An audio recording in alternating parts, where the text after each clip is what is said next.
Bonjour tout le monde, on se retrouve dans une nouvelle vidéo. Aujourd'hui, on analyse l'entreprise Zoom, logiciel de communication vidéo pour travailler à la maison, qui a explosé, que vous connaissez sûrement bien pendant le Covid, euh, qui connaît des temps compliqués en ce moment, et du coup, on va s'intéresser à ces chiffres. On commence par la santé financière de l'entreprise. On voit que niveau dette, on est très bien, on est presque à zéro, vraiment rien à dire là-dessus, pour le coup c'est très bien. Au niveau des intérêts, on est à 7 fois les intérêts, alors attention, ça a l'air assez bizarrement fait, donc à regarder, mais vu que la dette est très basse, je m'inquiète vraiment pas pour ça. Au niveau du current ratio, on est supérieur à 2, donc aucun problème à signaler, cependant il pourrait y avoir une meilleure optimisation du capital, donc c'est pas un moins, mais c'est pas un plus non plus. Au niveau des résultats, alors, on voit que les revenus sont en croissance. Pas de baisse en... Alors, oui, je tiens à préciser quand même, on voit 2023, mais en fait, ils ont décalé leur année, donc c'est bien 2022, c'est bien les chiffres de 2022 et non pas de 2023. Il y a des entreprises comme ça qui décalent de 1 leur année, ou qui enlèvent 1, ou comme ça, mais en gros, c'est bien l'année 2022. Donc, on voit qu'il y a une progression depuis 2020, donc forcément le Covid, là, la grosse barre, la grosse progression, et que ça monte, il n'y a pas de baisse, pas de repli, ce qui, moi, personnellement, me semble surprenant, mais voilà. Par contre, repli sur les profits très, très net, j'ai l'impression qu'on a même divisé par 10, comme ça, à vue d'œil. De même pour l'earning per share, c'est compréhensible. Au niveau des operating, là on voit pourquoi aussi on a une baisse dans les profits, c'est qu'en fait l'entreprise a augmenté ses moyens en termes de vente et marketing, en termes de recherche et développement, sûrement pour proposer d'autres solutions, sûrement pour convaincre et relancer un peu le business après l'explosion du Covid. Donc on comprend une petite partie de pourquoi on a moins de marge, mais attention quand même. Au niveau des profits, on a toujours une marge brute autour de 75%, donc très belle marge, même si on n'est plus aussi haut qu'en 2020 où on était à 80%. 75%, ça reste honnêtement très bon, très très bon.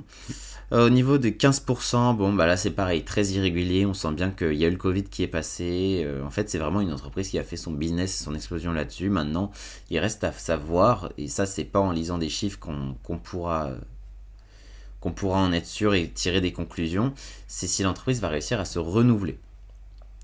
Donc là effectivement on a un retour sur fonds propres qui est assez faible, et quand on regarde les prix, bon c'est assez difficile à analyser, encore une fois, entreprise très volatile vu qu'elle a eu des grosses montées, des gros replis.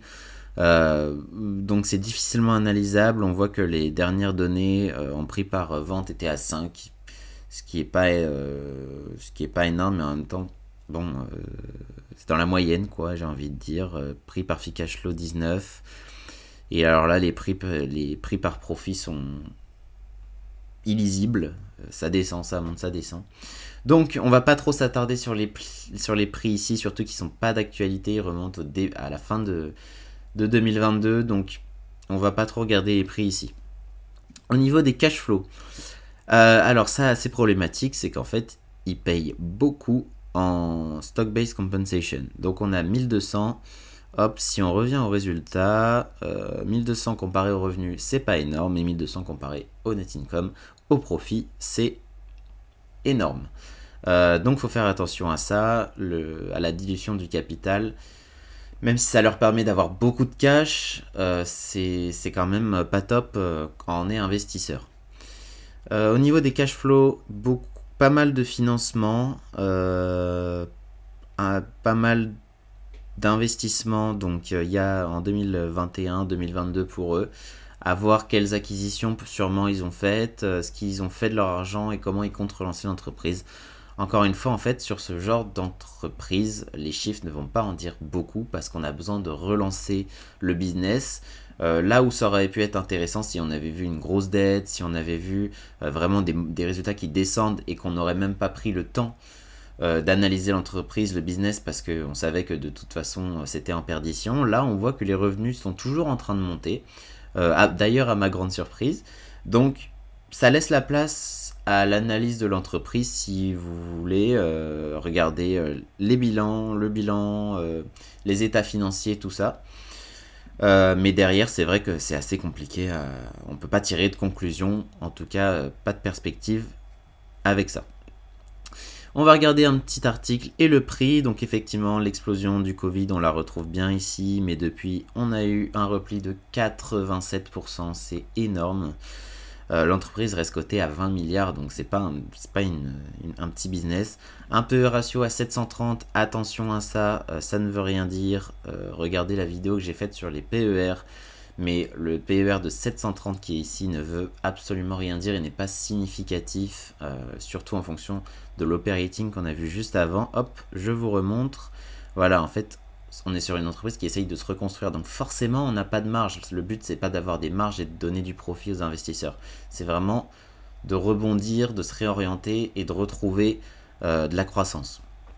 Donc ça sert à rien de s'intéresser à un PE ratio ici qui n'est pas significatif.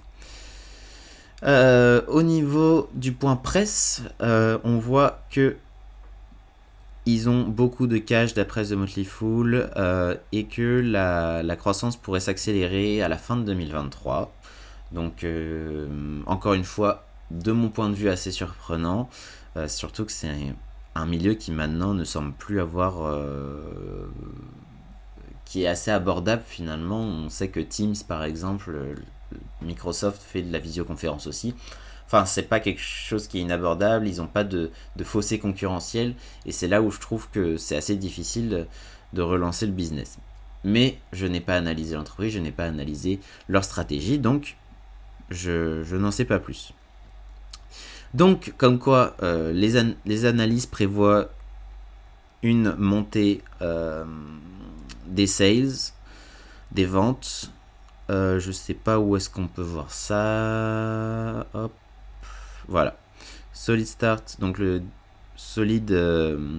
débuts solides de l'année nous ont permis de relever nos estimations pour 2024. Donc c'est une entreprise qui a des perspectives qui semblent bonnes. Encore une fois, c'est à vous de savoir à quel point en lisant les bilans, mais malheureusement, c'est pas avec les chiffres que nous on a réussi à regarder dans l'Excel qu'on va pouvoir déterminer si l'entreprise est intéressante ou non. J'espère que vous avez aimé cette vidéo, n'hésitez pas à aller regarder sur la plateforme le Notion qui est en description toutes les analyses disponibles. On se retrouve à une prochaine, salut!